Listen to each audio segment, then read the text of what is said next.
Hello and welcome to this Friday edition of Global Lens on News 9 Live with me, Neha. Khanna, and our focus continues to be on the escalating Israel-Hamas war. Top UN officials providing aid to Palestinians in Gaza say people there feel shunned, alienated and abandoned. 8 trucks that have been allowed in through an Egyptian crossing point so far have provided only crumbs. That's what the UNRWA chief Philippe Lazzarini has said.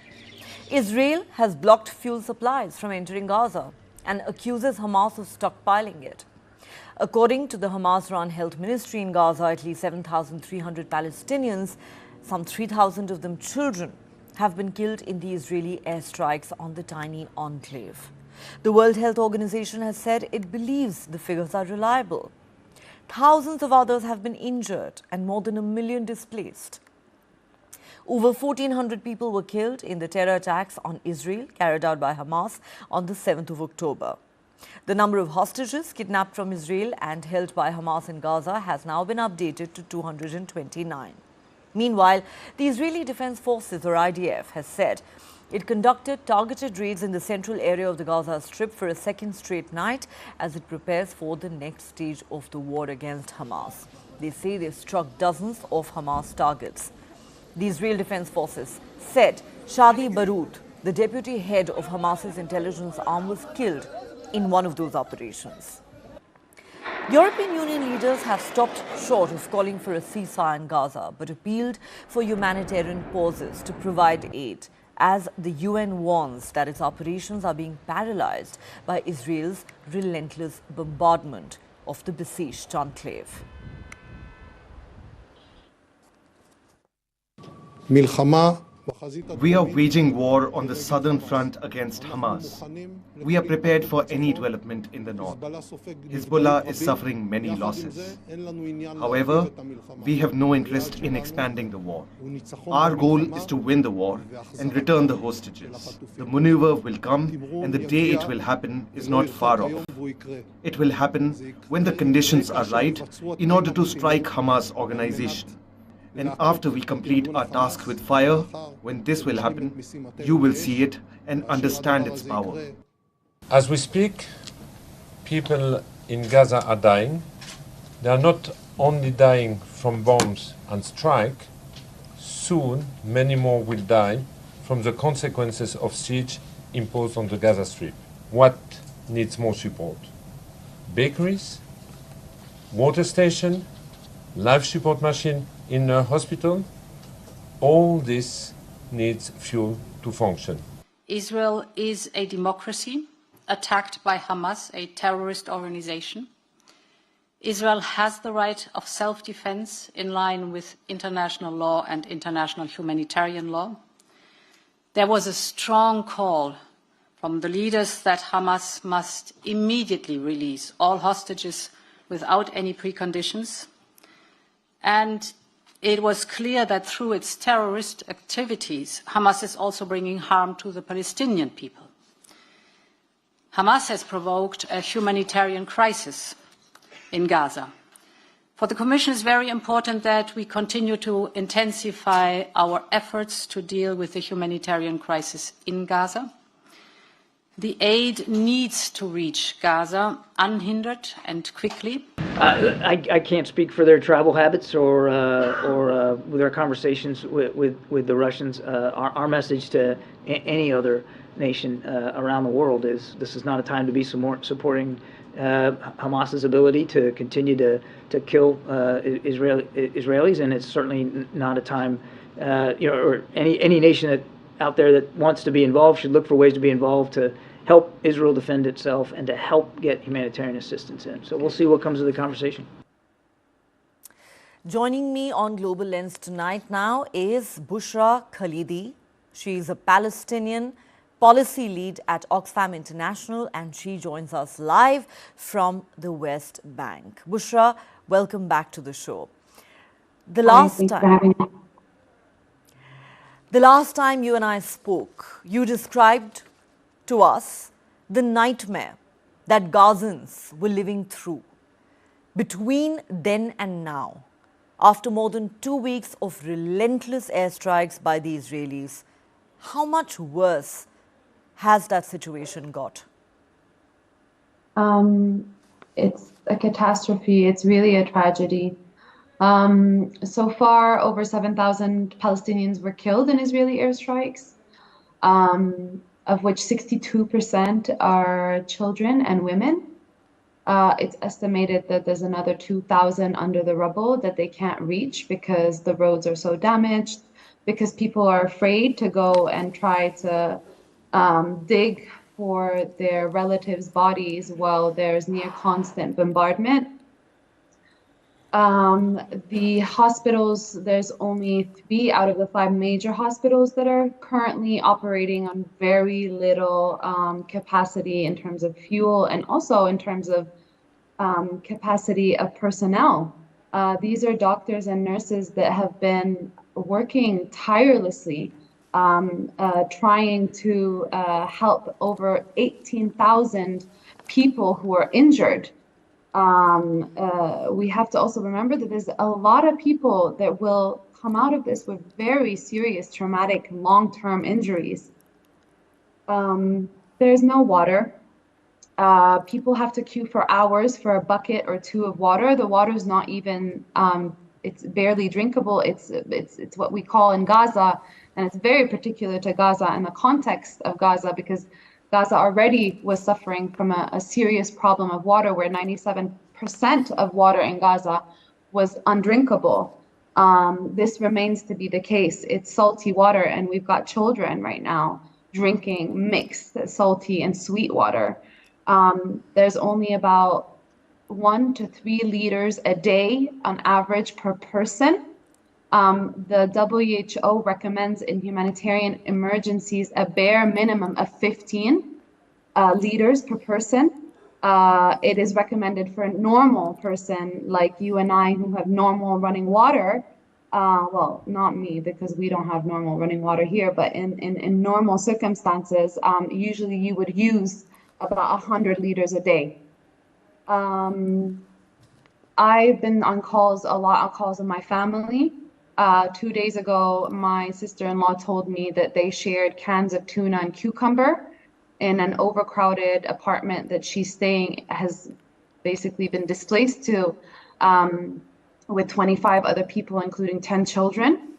They have to queue for bread. They escaped death twice with bombardments nearby. You have to understand that Gaza is 4 times smaller than the city of London, meaning that it's an extremely densely populated place where houses have barely a few meters between each other. So if one house is targeted, it's very likely that the ones nearby will also be damaged or destroyed. My family, half of my family, have decided to go back to their house in Gaza City because their living conditions are just unbearable. My father-in-law and my mother-in-law are old, and they have lived through enough during their lives, and they can't bear being in a stranger's home with strangers around them. So they have gone back to Gaza City and risked their life making the journey there, but also risking their lives, being there. But that said, bombardments have been occurring all across the Gaza Strip, not just in the north.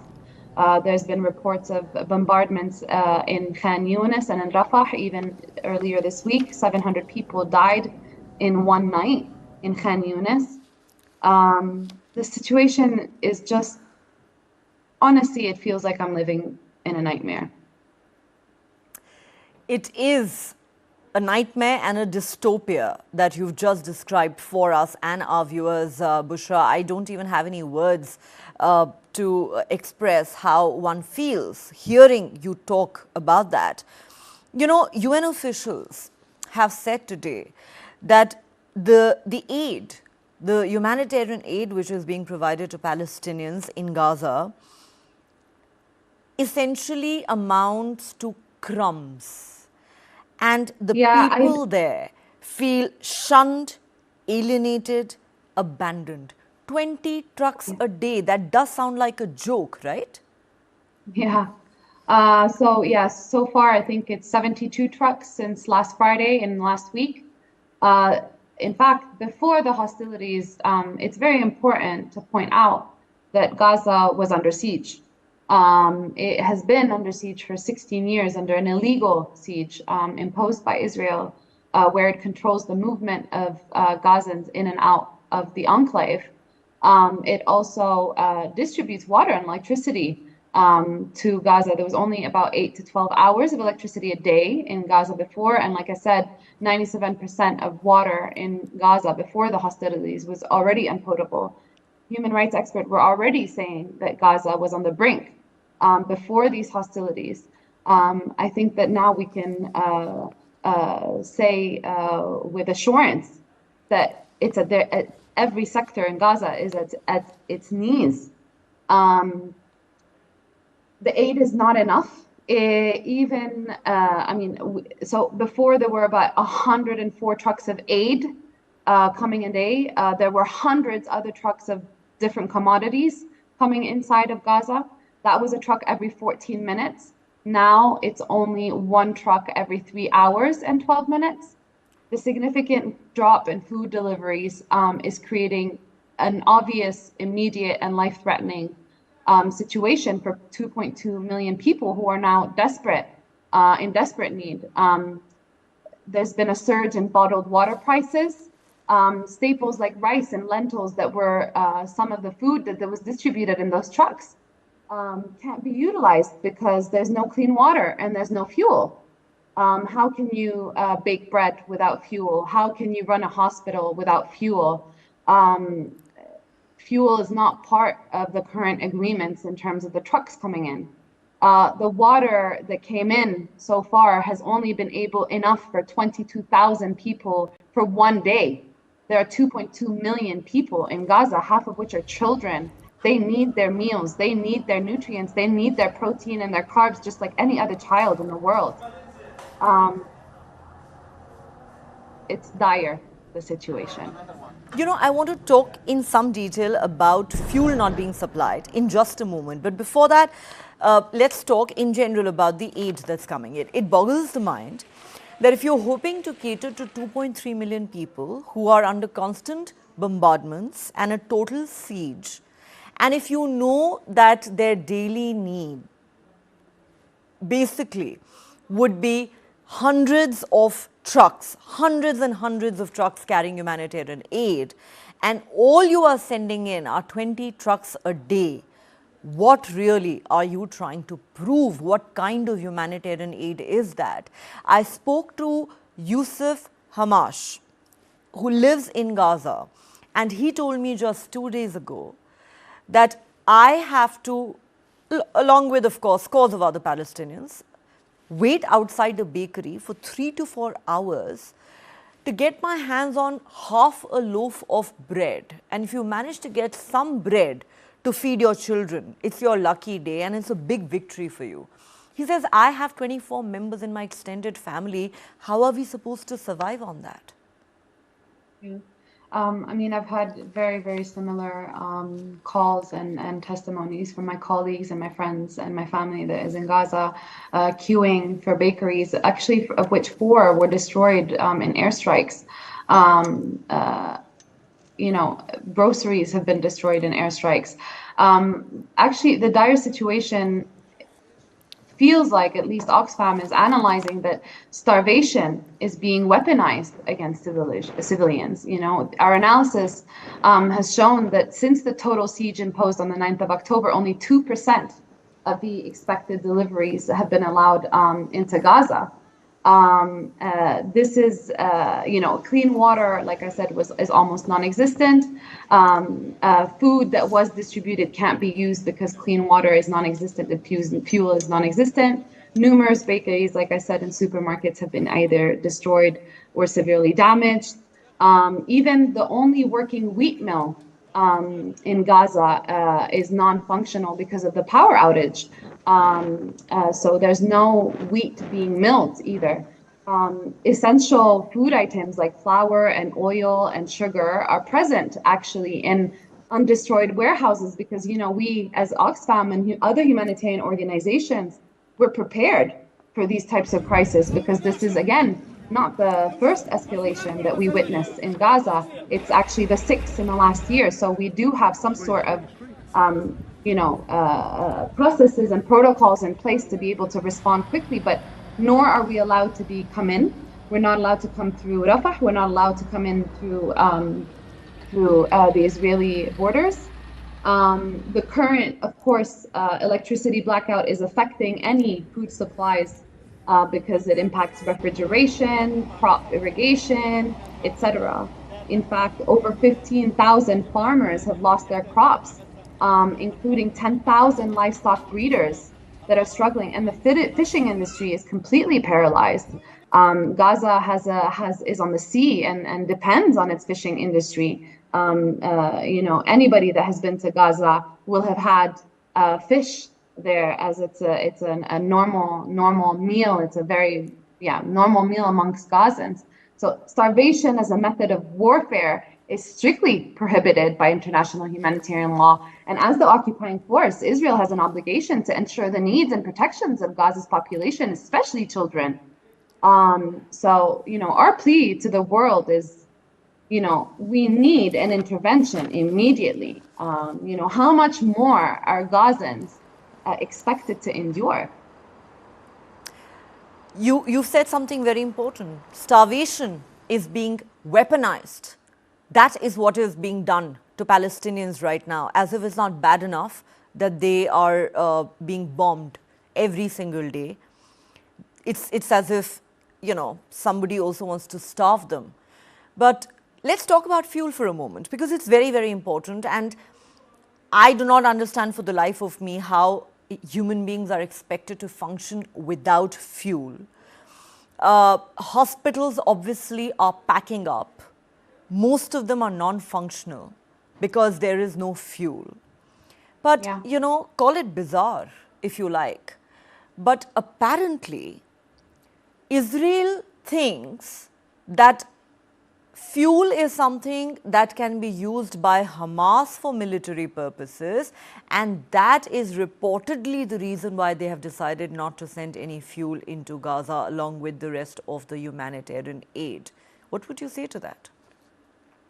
I would say that, again, Israel is an occupying power.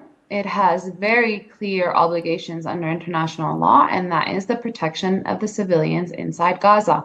It is its duty to meet the basic needs of Palestinians. Gaza, again, was dependent on fuel before the hostilities, and fuel was coming in every day to Gaza because Israel restricts the amount of electricity that Palestinians can buy and restricts the amount of fuel that comes into Gaza and the Strip. It means that most households in Gaza are actually dependent on fuel and have their own generators if they can afford to do so, or will connect to their neighbors' generators, making it very expensive. But this is how most of Gaza is run. It's run on generators and fuel. Most hospitals are run on generators. Wastewater treatment plants in Gaza are run on fuel, none of which are operational. And this means that raw sewage is being poured directly into the Mediterranean Sea, and it pollutes the aquifer and the groundwater sources. So all of the groundwater sources where people used to, for example, extract water from wells is also polluted. The power plant in Gaza has been shut off, I think, since the 11th or the 12th of October, provides electricity for the entire Strip. So not only is, Gaza is experiencing a full blackout, it also means that internet and communications line are not working. And so my family call me in the morning to find out what the news has been. Where are they bombarding? Where are they hitting? Have you heard anything? Have you heard if the aid has come in? Have you heard if there's going to be a ceasefire? So they're completely isolated from the world and disconnected from the world. They have no means to either contact their families to check in on them. Where they're having to find out on Facebook of people they've lost and relatives that have been killed. The fuel is a critical component of humanitarian aid for Gaza, and really, I mean, food supplies and water and medical supplies are needed and are welcomed, but fuel needs to be part of the aid. It's just, and on the question of Hamas, again, all parties in this conflict have clear obligations under international law. And, you know, as Oxfam, our mandate is to point to international law and what international law says in times of war. There are rules, and states and parties are obliged to follow those rules. And Israel, by using starvation as a weapon of war, isn't following and abiding by these rules. And these could, you know, amount to grave, serious breaches of international law and may amount to war crimes. You know, on the question of Hamas potentially stealing the fuel, again, I would point to the responsibilities of both parties under international law when it comes to the protection of civilians, and that should be paramount. That should be the priority for every single person right now. Plus, you have agencies like the United Nations that are closely watching, you know, how the humanitarian aid is going in, how it's being delivered. Surely, Absolutely. You know, there are ways of monitoring how it's used. Yeah, I'm sorry. I mean, I should have pointed that out. We have been operating in the OPT for 70 years. We have robust monitoring processes, protocols for aid diversion. And we have internal legal teams and monitoring processes, and we have our teams that are vetted. We ourselves go and deliver the aid ourselves. We work through trusted partners that are also vetted and, you know, have to also abide by certain regulations and rules. And therefore, you know, we have all the processes. You know, Palestine is one of the most monitored places when it comes to aid diversion in the world. And Oxfam has always ensured that we applied all of these kind of legal obligations and rules to ensure that our aid is not diverted. Exactly. So clearly this process can be vetted and monitored, and therefore it just sounds like a bad excuse to deprive Palestinians of fuel.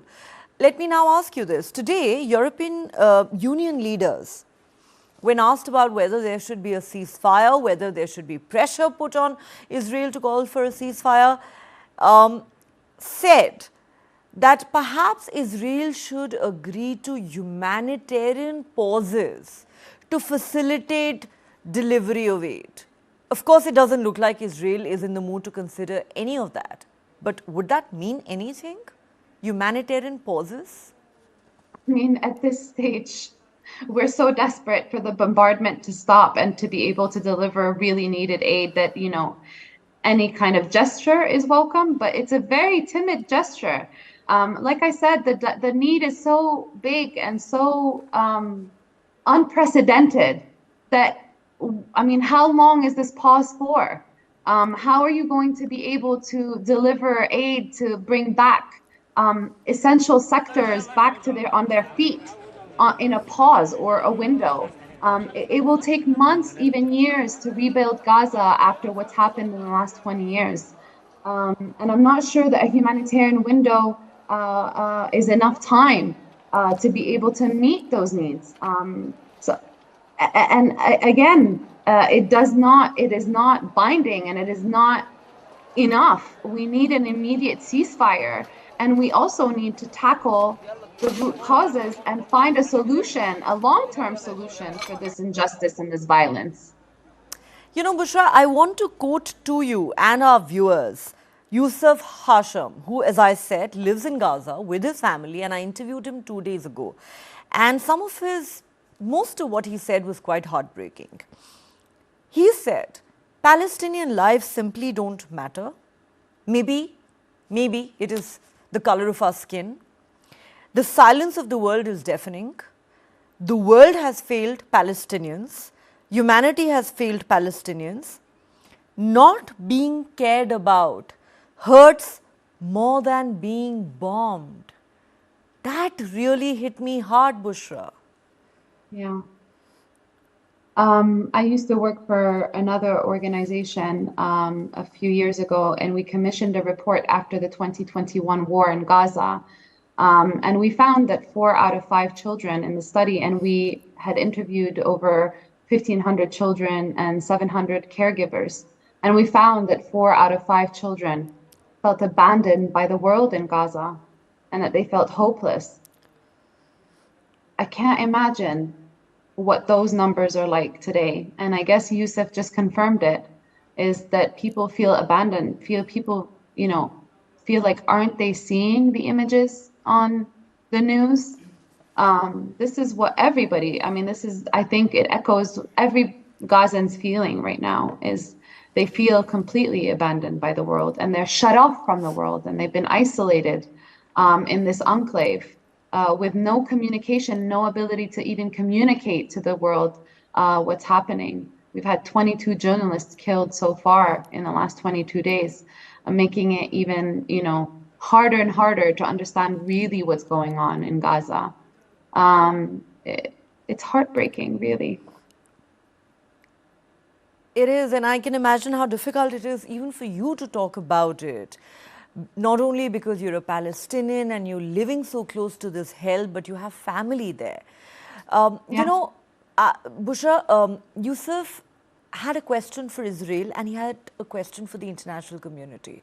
I'd like to read it out to you and to our viewers, and I'd like to have your thoughts on this. Talking about the war, the airstrikes, and the talk about an impending ground invasion, he said the madness has to stop. Why is the world not speaking up? I want to ask world leaders, imagine for a moment that your children were caught in the situation that Palestinian children are in today. Would you still look the other way? Would your response have still been the same? And his question to the Israelis is this: you say you are defending yourself. Is killing thousands of innocent Palestinians and destroying thousands of homes your definition of self-defense? I think those questions are very hard to answer. What are your thoughts on that, Bushra? International law doesn't justify conducting one atrocity because of another. Like, there's no justification to collectively punish 2.2 million civilians in a small, one of the most densely populated areas in the world, because of atrocities that were committed by Hamas. It is not a justification, what has happened. Killing 7,000 Palestinians, of which more than half are children and women. How is that a justification for anything, for any government, not just Israel? There's no justification for killing civilians. Civilians should never be a target, whether those are Israeli or Palestinians. Never should civilians pay the highest price. And yes, I want to nuance, and I understand why Yusuf feels this way, but I do want to nuance, and I want to, share a glimmer of hope, maybe. We've had a public call by more than 600 organizations worldwide sign a petition and a letter to world leaders asking for an immediate ceasefire, and asking for the restoration of services back to Gaza, and asking for hostages to be released, and asking for humanitarian aid to access all of Gaza, whether that's in the north or in the south, unfettered, asking for medical evacuations for those who need it, asking for safe zones inside Gaza where people can feel safe, asking for the resumption of food and fuel and medical supplies, asking for medical personnel to come inside Gaza to support overworked and overstretched medical teams that are currently working around the clock, operating in the dark. There are public calls, and we have seen a lot of public support for a ceasefire. And I think that should give hope, and in the hope that world leaders also answer to their constituents that they represent, and make sure to also make that call and be vocal about it and condemn all the violence that has been imposed on both Israelis and Palestinians equally, and call for the adherence of international law and call for the protection of all civilians. So that's my answer. I don't have much time left for you. I'm very sorry because I'm on to my next interview soon. So I have 5 more minutes. I completely understand. I will make this quick. Bushra, you know, there are some who are saying that if Hamas were to return all the hostages unharmed, it may help matters. I don't know if it will lead to cessation of hostilities, but it may ease the situation. I wonder if you have any thoughts on that.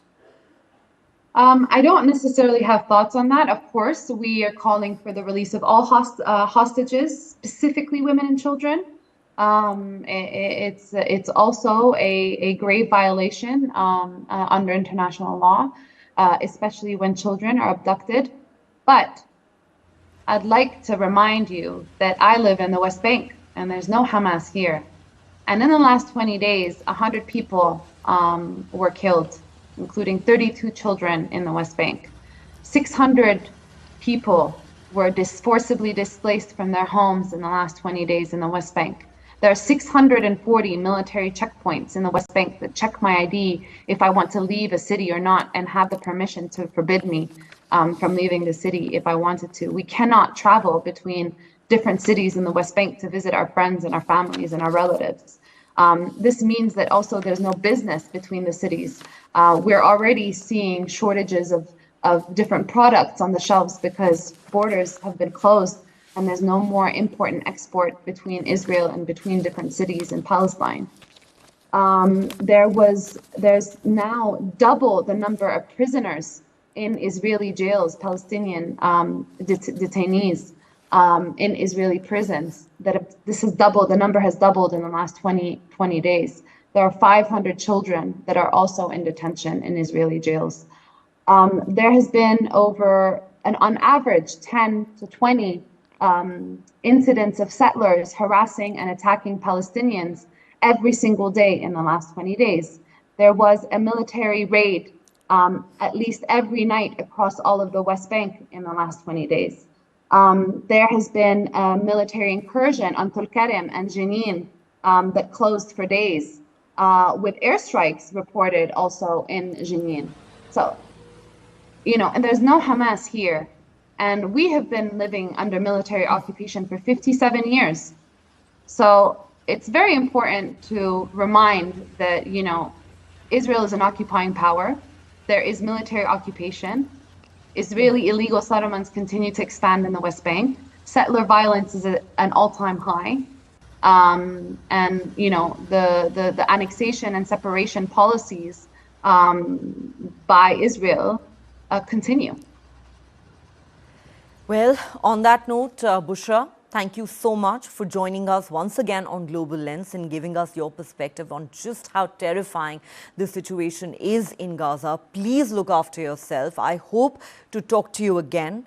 I hope that your family, friends, colleagues, and everyone in Gaza does manage to stay safe, though it sounds like a pipe dream right now. But I can tell you that our thoughts and prayers are with the people of Gaza. Thank you very much, Bushra. Thank you. Thank you. Bye.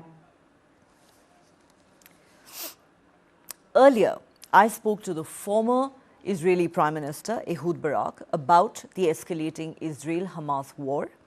While he justified Israel taking the actions that it has, whether it is the non-stop aerial strikes that have left thousands of Palestinians dead, or the imminent ground invasion, which he says is absolutely necessary to wipe out Hamas once and for all, the former Prime Minister said something important and interesting.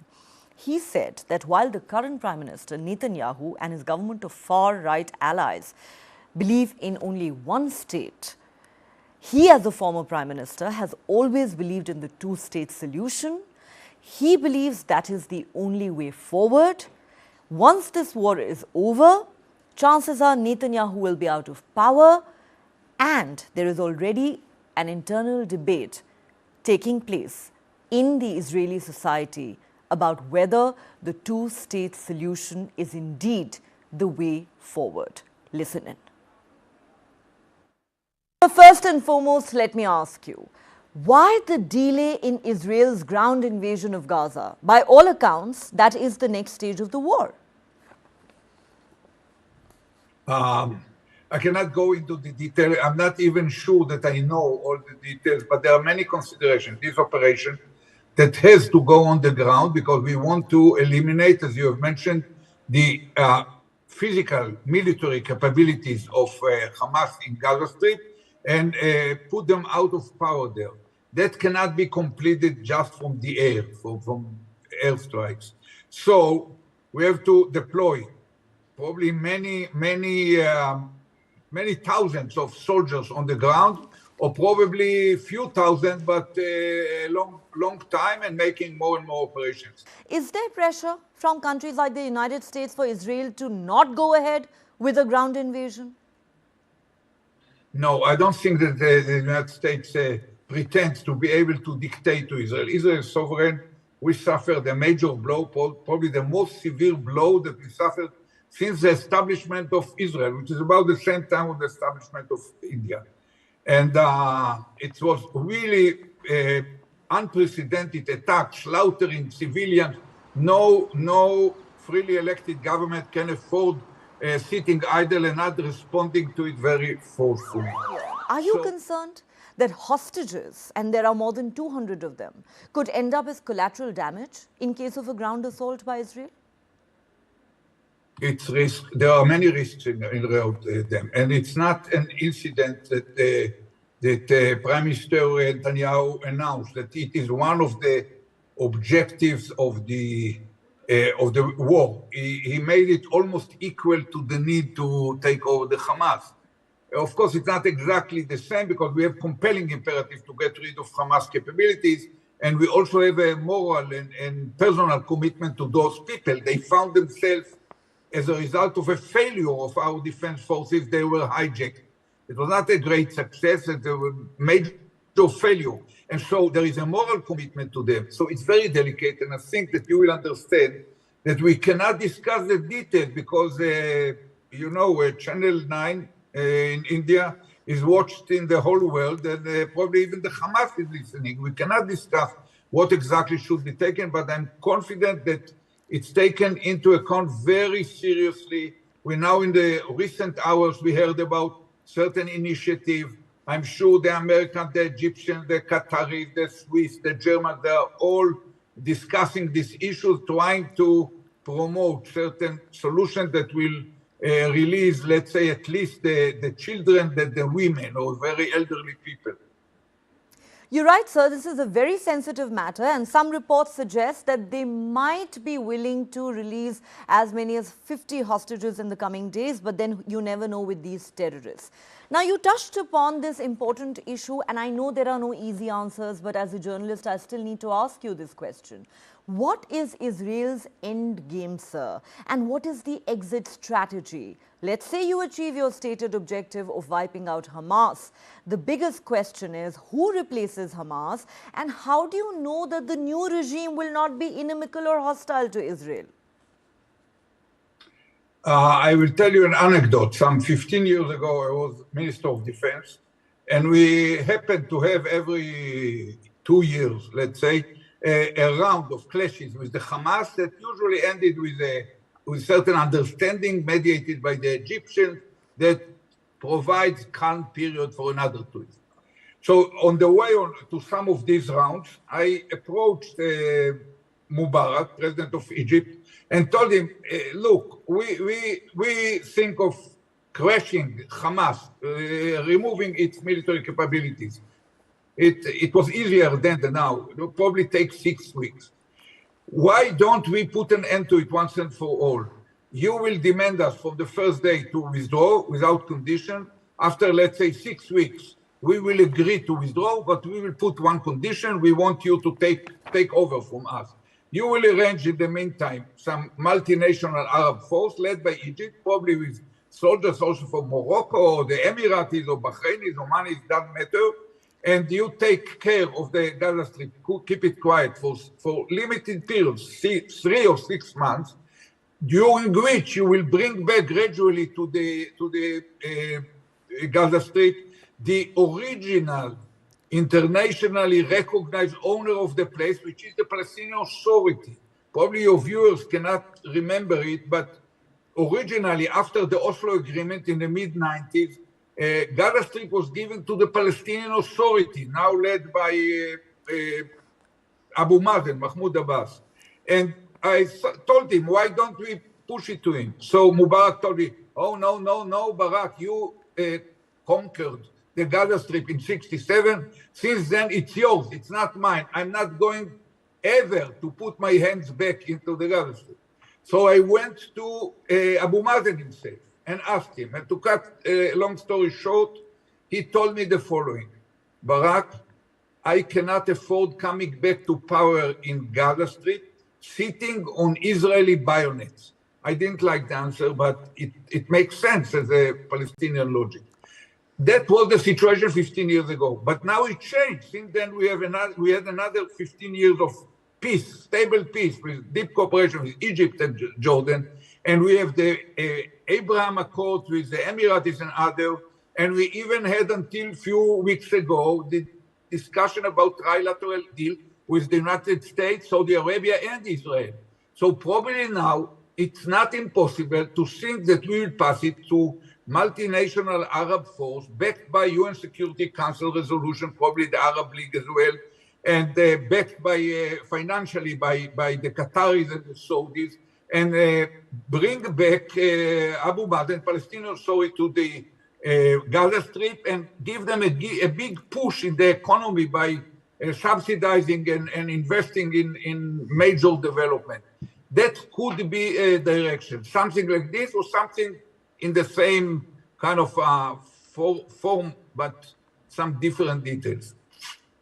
Okay, that is very interesting. In fact, sir, just last week, I interviewed another former Israeli Prime Minister, Ehud Olmert, your namesake, who said, Mahmoud Abbas is a reasonable man, and we believe we can do business with him. We can bring back peace in negotiations with Mahmoud Abbas. But you know, it's interesting. You talked about the role of some of the other regional players like Egypt, Jordan, and Qatar. Sir, I'm sure you do realize that as you try and wipe out Hamas, the leadership of Hamas and possibly the masterminds of the terror attacks on Israel are sitting in the comfort, luxury, and safety of Qatar as we speak. Yeah, I know it, and Qatar is different from Qatar. Is they back Hamas all along the way. Even Netanyahu allowed them to pour into the Gaza Strip tens of millions in cash every month. So basically, I do not want to discuss Qatar on the same road. Egypt and Jordan, they might be ready to cooperate with the kind of scheme that I've just described if, and I believe only if, they see a genuine readiness in the Israeli government once the war is over to discuss new ideas, to use this war as an opportunity to change certain things that were ignored in the recent years under Netanyahu. I'm not sure that's the right timing to talk about it because we are at war and we are now focused on winning the war and solving the hostages issue and making sure it's not spread to the north. So we have many other issues, but having said that, it's clear that the long-term interest of Israel fits in the two-state solution.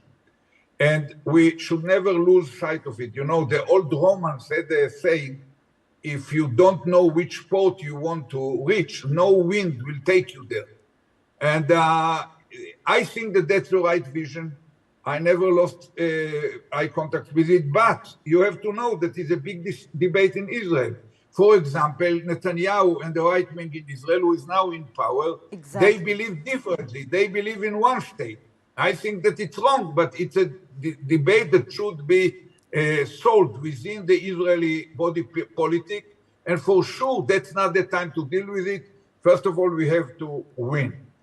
it would be better if we can assure in some way Sisi in Egypt and King Abdullah in Jordan that Israel will be open together with the United States to consider the new situation, new landscape, once we eliminate military capability of Hamas and make sure that someone else who is more peaceful mind or more pro-normalization sits in Gaza Strip and control it.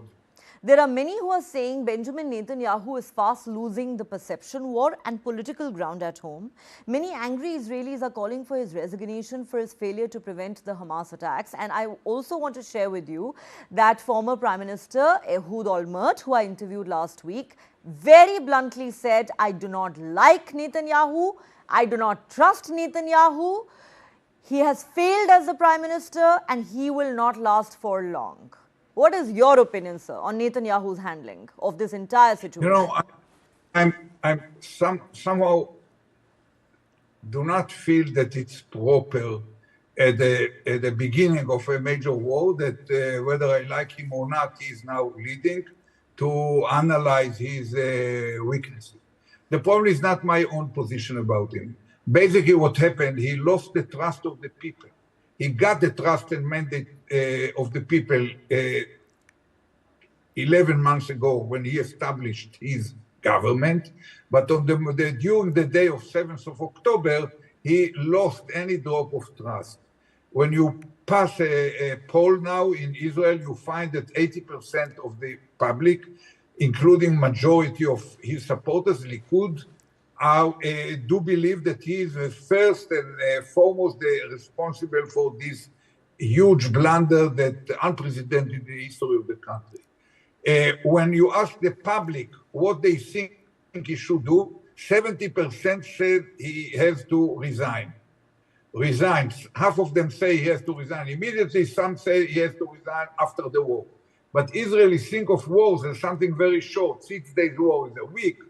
73 war, the most serious war until this one, was probably 2.5 weeks. And even the longest conflict we had was 5 years ago with the Hamas in Gaza. It took 2 months.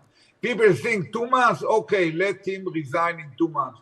When it becomes clear that it might take a year, probably more than a year, because it might spread to the north as well, the problem of Netanyahu that he lost the trust of the public. He still have a grip on his members of parliament, but they are open to the feelings of the public. And as a result of it, he's politically is much weakened.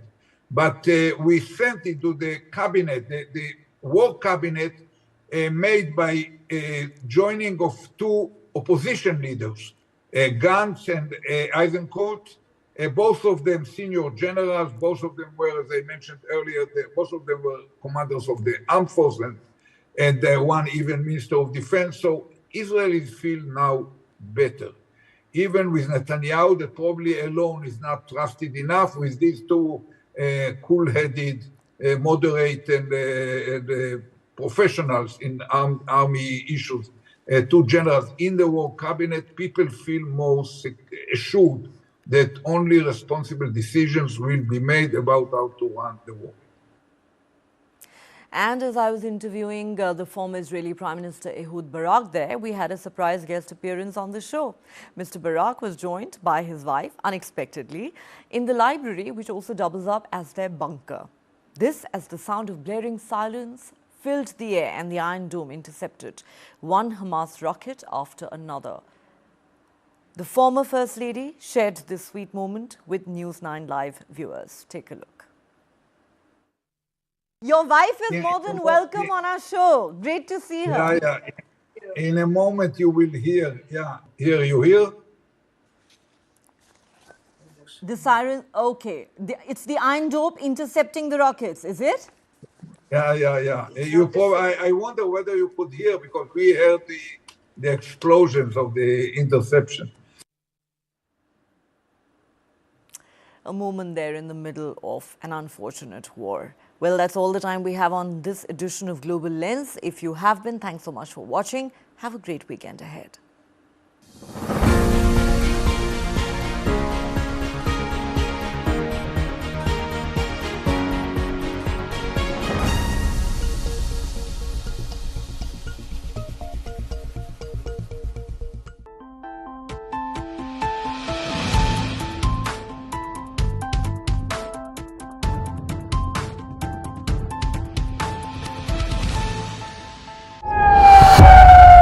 Hamas attacks Israel. Israel Defense Forces strike back at Hamas. As the war unfolds, watch the comprehensive coverage of the Israel war only on News 9+. To watch the full story, download the app now. They picked my husband. He was tortured there for 2 years. He was enforced disappeared. We had no idea where he is. Within 15 minutes, we got the information that the whole area is surrounded by Pakistan Army. I came out from that in disguise, and after 5 to 6 hours, I was in Kandahar. I don't have any message for Pakistan. There is no politician in Pakistan. They are puppets of Pakistan Army. Streaming now. This and more streaming on world's first news OTT, News 9+. Download now.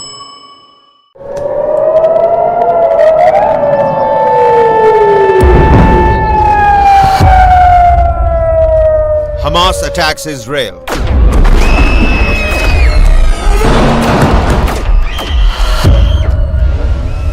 Israel Defense Forces strike back at Hamas.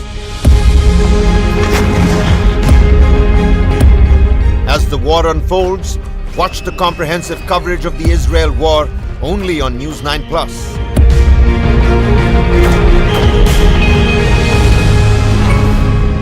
To watch the full story, download the app now.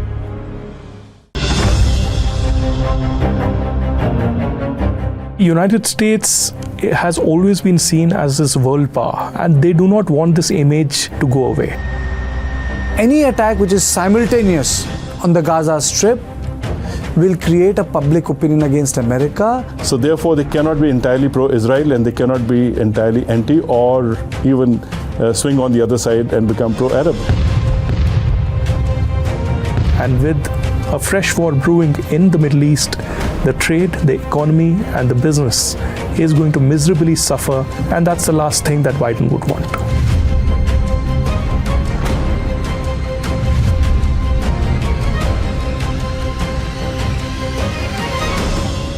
A worst possible scenario for US President Joe Biden as he visits Israel.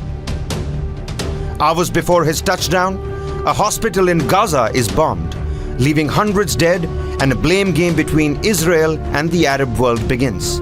I was deeply saddened and outraged by the explosion at the hospital in Gaza yesterday. And based on what I've seen, it appears as though it was done by the other team, not you. Biden's meetings with Palestinian leaders have been called off. على إلغاء القمة المقررة في عمان اليوم مع الرئيس بايدن. And the balancing act for the world's sole superpower has become even more precarious. US has traditionally had a great amount of support for Israel. We've also seen close to 6 million Jews actually staying in the United States, being a part of the prosperous economy. The flip-flop of relations between Iran, Iraq, Saudi Arabia with the Western world makes it very complex, and I suppose Israel gives them a toehold in that area. Today, the US interest in the Arab world is to keep out China and Iran. The interest of the United States of America was to keep supply lines of oil open. The Suez Canal has been one of the most important trade points, and any disruption in this area really causes a big concern. After the initial shock of the terror attacks on Israel, Biden's top diplomat, United States Secretary of State Anthony Blinken, went on a 2-day trip to Israel and Jordan. Eventually, he was in the region for nearly a week, holding meetings across 7 countries. Biden, since the war began between Israel and Hamas, has reflected on the pain and the agony that the Jews have undergone in Israel. He has also said that US will militarily support Israel. We must be crystal clear. We stand with Israel. And has already sent in 2 aircraft carriers which are massive. The American presence at the moment is also a warning for any surprises which might come from the proxies which are not completely at the moment visible. But also a message from United States to Iran and several other players in the region to not interfere or intervene in the war between Israel and Hamas. The worry for the America is that the Hezbollah should not get in. Hezbollah has something like 2 lakh rockets. Imagine if they fire 30% of it on the western borders of Israel, what will happen? No Iron Dome can sustain that. The cancellation of talks by Jordanian and Palestine authorities indicates how the United States is being pushed into a corner. Israel is committed to a ground offensive on Gaza, and with Hamas supporter Iran joining hands with Saudi Arabia, America's role as a global mediator could be in jeopardy due to its closeness to the Jewish nation. Americans are saying it's going to be not a great idea to step in and take over the charge of Gaza. All this they are saying for the simple reason that this would anger the Arab world. Any attack which is on the Gaza Strip will create a public opinion against America, will galvanize the entire West Asia. Current problem takes them away from certain agreements that they had almost reached, and they were now to bear fruits. And those agreements will not bear fruits if the Americans do not talk the language of balance. So therefore they cannot be entirely pro-Israel and they cannot be entirely anti or even swing on the other side and become pro-Arab. China, Russia, Iran. They want to disturb the American hegemony. China has already done it in Taiwan. Iran has done it in West Asia, Israel. Russians have done it in Ukraine.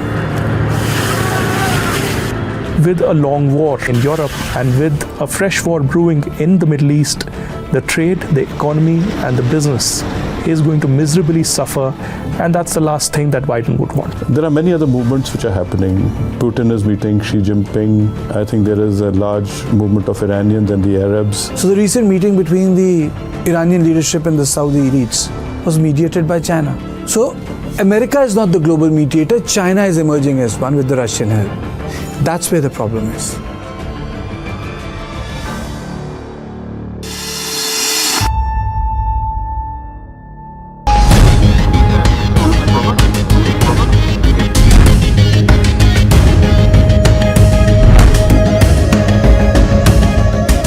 I almost did not want to find out that Rajiv Gandhi was corrupt. Is it possible for a Prime Minister of a country to tell so many lies? You cannot imagine the pressure on me by the VP Singh government to write this story, to blame Amitabh Bachchan.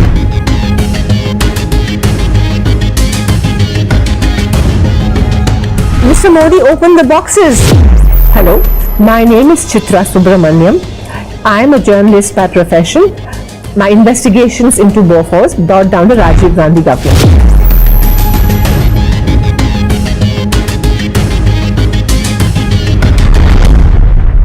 This and more streaming now on the world's first news OTT, News 9 Plus.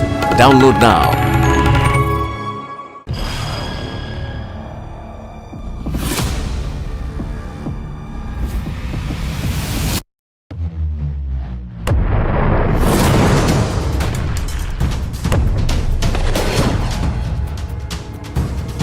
He thought he could outlast us. And 1 year later, the evidence is right here in this room. Who will blink first? So far from preventing the expansion of NATO, Russian actions have actually resulted in the expansion of NATO. It's a mess for Russia and it's a mess for the Western world, for NATO and the United States. Putin is a dictator, and if he loses, that means the end of his regime, and probably of him personally. So he has to keep going.